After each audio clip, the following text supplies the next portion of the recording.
Fox News alert on a growing controversy for the administration now, as we hear calls for President Obama to shut down a well-publicized and well-known team of former campaign officials who are now accused of trying to sell access to the president and the White House. Welcome to America Live, everyone. I'm Megyn Kelly. We brought you this story yesterday. The president's former campaign team has formed a lobbying group that's focused on advancing Mr. Obama's legislative agenda.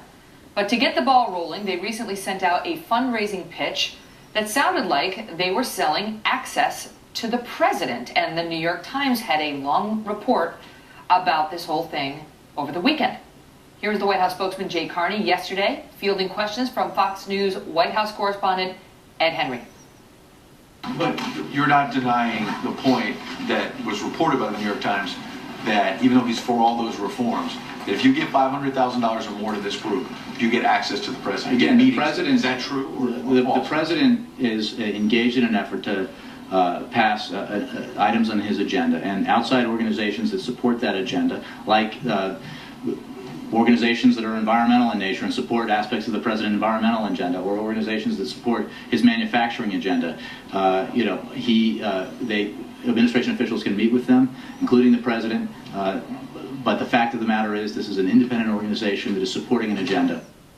Chief White House correspondent Ed Henry is live at the White House now. Ed, all right, so let's start there. This is the New York Times that broke this over the weekend, or talked about this, and an escaping piece that really talked about how now the deal is if you give $500,000 or more to what used to be Organizing for America, but now is Organizing for Action.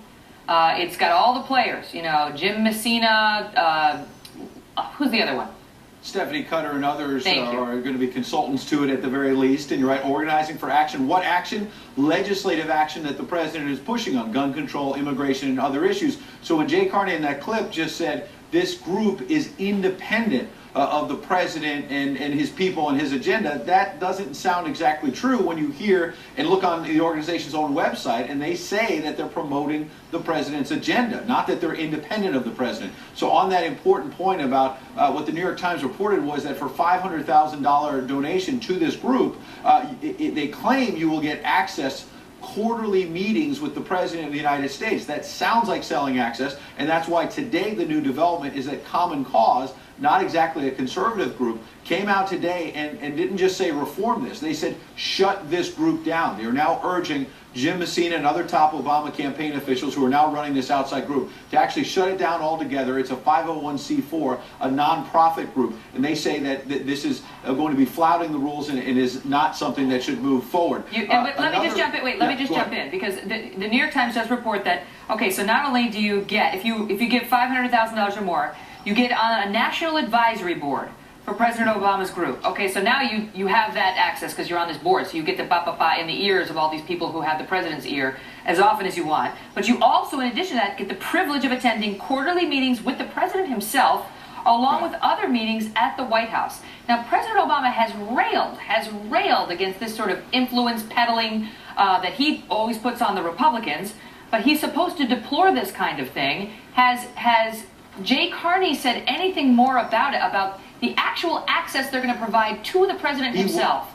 Sure. It's a good, important question. It was one we were pressing yesterday, and Jay did not get too specific about what kind of access to the president these donors will get. And you're right, that is the most important question here. It's what Common Cause and others are focusing on. So it's an appropriate question. But I will say that other officials after that briefing suggested to me that the access will not happen at the White House, that it will not actually be at the White House, these quarterly meetings. However, even if the president leaves the White House and goes to a hotel here in D.C. or somewhere else, it's still access potentially to the President of the United States, who has influence over all of these major legislative issues, whether it's the sequester right now, what budget cuts are going to be made and what's not going to be made, what's going to happen on immigration, guns, the economy, the budget deficit, you name it. And so this is why a president who in 2007, 2008, and then again in the 2012 campaign talked about cleaning up the system and railed against Mitt Romney, by the way, and the conservative super PACs, which were pouring untold sums into the campaign.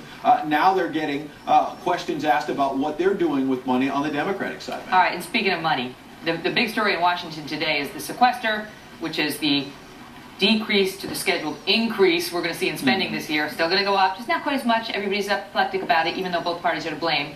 And now the president is railing once again today on the Republicans, saying what?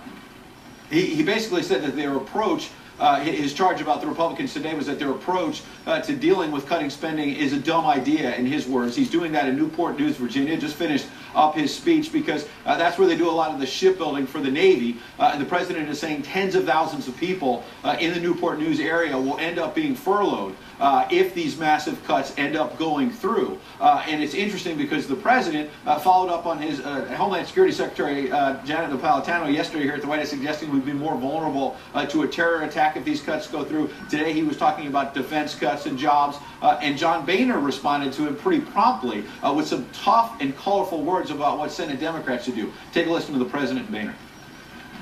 These cuts are wrong. They're not smart. They're not fair. They're a self-inflicted wound that doesn't have to happen.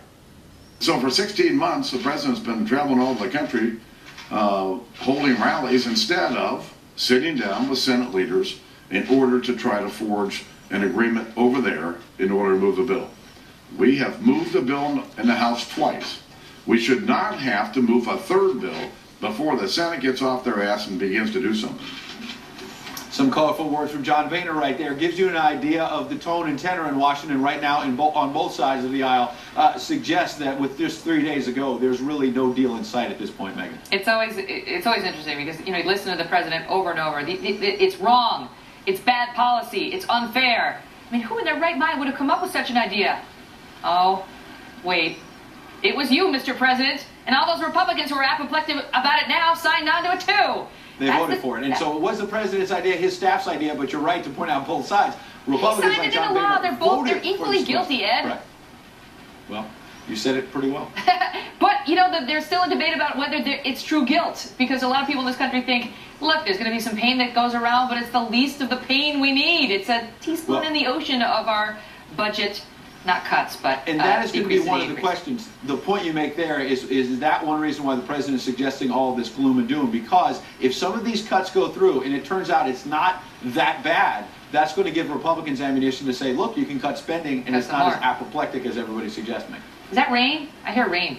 It's starting to come down. It's a little chilly out here. Sounds like a bad day. Sorry, Ed. Thanks for being here. Good to see you. We're going to have a fair and balanced debate in just a bit right here on whether it is true that this group is basically selling access to our president, and whether this pushback from some on the left now could shut this whole organization down, this powerful, powerful organization that's pushing the president's agenda. Coming up. Well, back on the budget fight, Homeland